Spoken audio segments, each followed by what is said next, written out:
नमस्कार। आज हम एक बेहद अहम मुद्दे पर बात करने वाले हैं, महिलाओं में डिप्रेशन और एंजाइटी।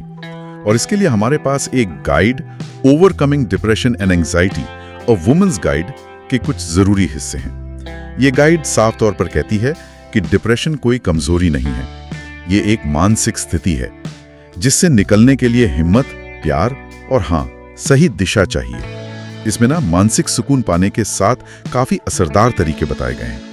तो चलिए इन्हीं पर थोड़ी गहराई से बात करते हैं। बिल्कुल, और ये बहुत ही जरूरी विषय है आजकल। मानसिक स्वास्थ्य पर खुलकर बात करना और फिर उसके लिए क्या किया जा सकता है, ये जानना बहुत अहम है। इस गाइड की खास बात यही लगती है कि ये सिर्फ समस्या बताकर नहीं छोड़ देती, ये असल में कुछ ऐसे कदम सुझाती है जिन्हें हम अपनी रोजमर्रा की जिंदगी में आसानी से अपना सकते हैं। हाँ, तो पहला कदम जो ये गाइड बताती है वो है अपनी भावनाओं को स्वीकार करना। मतलब अगर उदासी है, अकेलापन महसूस हो रहा है या शायद रोने का मन है, तो उसे महसूस करें, उसे दबाने की कोशिश ना करें। गाइड में एक दिलचस्प तकनीक भी बताई है, भावना अवलोकन, यानी अपनी फीलिंग्स को बस देखना बिना ये सोचे कि ये सही है या गलत, जैसे कोई बाहर से देख रहा हो। और ये स्वीकृति, ये एक्सेप्टेंस इतना जरूरी क्यों है?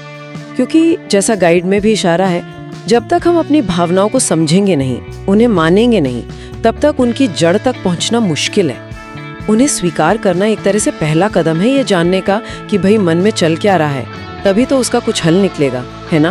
बिल्कुल। और इसी अंदरूनी समझ के बाद अगला कदम आता है जो काफी प्रैक्टिकल है। वो है रोज कम से कम 10 मिनट सिर्फ अपने लिए निकालना। चाहे वो बस शांति से बैठकर एक कप चाय पीना हो, या कोई गाना सुनना हो, या शायद बस खिड़की से बाहर देखना। गाइड कहती है कि ये लगातार करना जरूरी है। रोज थोड़ा सा वक्त, चाहे दिन कितना भी बिजी क्यों ना हो। ये मी टाइम वाली बात, ये सीधे सीधे सेल्फ केयर यानी आत्म देखभाल से जुड़ती है, और ये मानसिक स्वास्थ्य के लिए बहुत ही ज्यादा जरूरी है। दिन भर की भाग दौड़ और जिम्मेदारियों के बीच ये छोटा सा ब्रेक भी एक तरह से रिचार्ज कर देता है। सही कहा। और सिर्फ मन ही नहीं, तन का भी ख्याल रखना उतना ही जरूरी है, जो हमें तीसरे पॉइंट पर लाता है, शरीर को हरकत में लाना। गाइड कहती है कि कोई बहुत भारी वर्जिश करने की जरूरत नहीं है। हल्का योग, थोड़ी स्ट्रेचिंग या यहाँ तक कि सिर्फ 15 मिनट तेज चलना, ये भी एंडोर्फिन रिलीज करने के लिए काफी है। हाँ, एंडोर्फिन, जिन्हें हम हैप्पी हार्मोन भी कहते हैं। बिल्कुल। और गाइड शायद इस बात पर भी जोर देती है कि ये फिजिकल एक्टिविटी कैसे तनाव कम करती है और मूड को बेहतर बनाती है।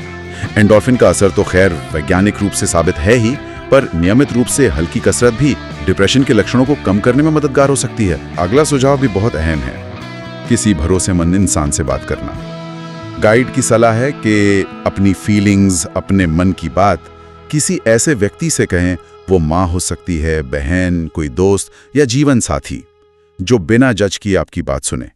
गाइड ये भी कहती है कि सही इंसान चुनना बहुत जरूरी है, कोई ऐसा जो सच में आपकी बात समझे और आपको सहारा दे। हाँ, ये बहुत दिलचस्प है।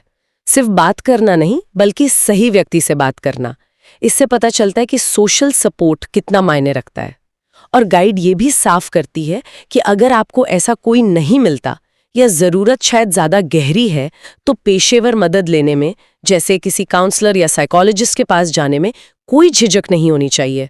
ये कमजोरी नहीं, बल्कि अपनी देखभाल का एक समझदारी भरा कदम है। बिल्कुल। अच्छा, एक और पॉइंट जो आजकल बहुत मायने रखता है, सोशल मीडिया से थोड़ी दूरी बनाना। गाइड चेतावनी देती है कि ऑनलाइन जो परफेक्ट लाइफ दिखती है उसकी तुलना जब हम अपनी असल जिंदगी से करते हैं तो निराशा बढ़ सकती है। ये पूरी तरह बंद करने को नहीं कहती, बल्कि शायद थोड़ा सोच समझकर इस्तेमाल करने या बीच बीच में ब्रेक लेकर असल दुनिया से जुड़ने की सलाह देती है, जैसे किताबें पढ़ना या प्रकृति में वक्त बिताना। ये तो आजकल के दौर में बहुत ही प्रासंगिक बात है।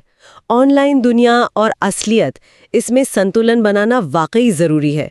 गाइड शायद ये भी बताती होगी कि सोशल मीडिया का इस्तेमाल कैसे पॉजिटिव तरीके से किया जा सकता है, बजाय इसके कि वो हमें और अकेला या कम महसूस कराए। हाँ, और इसी से जुड़ा है छठा तरीका, नींद और खानपान का ध्यान रखना। गाइड 7-8 घंटे की अच्छी नींद लेने, चाय कॉफी यानी कैफीन कम करने और संतुलित पौष्टिक भोजन समय पर करने पर जोर देती है। क्योंकि अक्सर देखा गया है कि डिप्रेशन या एंजाइटी में नींद और भूख ये दोनों ही गड़बड़ा जाते हैं। और आखिर में 7वां तरीका, जो शायद कई लोगों के लिए सबसे मुश्किल होता है, खुद को माफ करना सीखना। गाइड याद दिलाती है कि हर चीज में परफेक्ट होना ये मुमकिन नहीं है। हम सब गलतियां करते हैं, तो उन गलतियों के लिए खुद को कोसते रहने के बजाय आत्म करुणा यानी सेल्फ कंपैशन का अभ्यास करना बहुत जरूरी है। हाँ, ये आत्म करुणा, सेल्फ कंपैशन, इसका मतलब है खुद के प्रति थोड़ा नर्म रवैया रखना, दया का भाव रखना, खासकर तब जब हम असफल होते हैं या किसी मुश्किल में होते हैं। जैसा गाइड बताती है, खुद को माफ करने की ये जो क्षमता है ना, ये हमें अतीत के बोझ से आज़ाद करती है और वर्तमान में बेहतर महसूस करने में मदद करती है। ये मानसिक संतुलन के लिए वाकई बहुत शक्तिशाली हो सकती है। तो इस सारी बातचीत का निचोड़ देखें तो ये गाइड एक उम्मीद और खुद को मजबूत बनाने का संदेश देती है। ये याद दिलाती है कि मुश्किल वक्त में कोई अकेला नहीं है, मदद मौजूद है। डिप्रेशन या एंग्जाइटी एक दौर हो सकता है, लेकिन सही देखभाल और कोशिशों से इससे बाहर निकला जा सकता है। और ज़रूरत महसूस होने पर मदद मांगना ये बहुत ज़रूरी कदम है। बिल्कुल, आत्म प्रेम और स्वीकृति, इन पर गाइड का जोर बहुत अहम है। और इसी सोच को थोड़ा आगे बढ़ाते हुए शायद सुनने वालों के लिए एक विचार छोड़ सकते हैं, वो कौन सी एक अंदरूनी ताकत या खूबी हो सकती है जिसे पहचान कर और जिसका इस्तेमाल करके इस मुश्किल दौर से उभरने में सबसे ज्यादा मदद मिल सकती है। इस पर सोचेगा जरूर।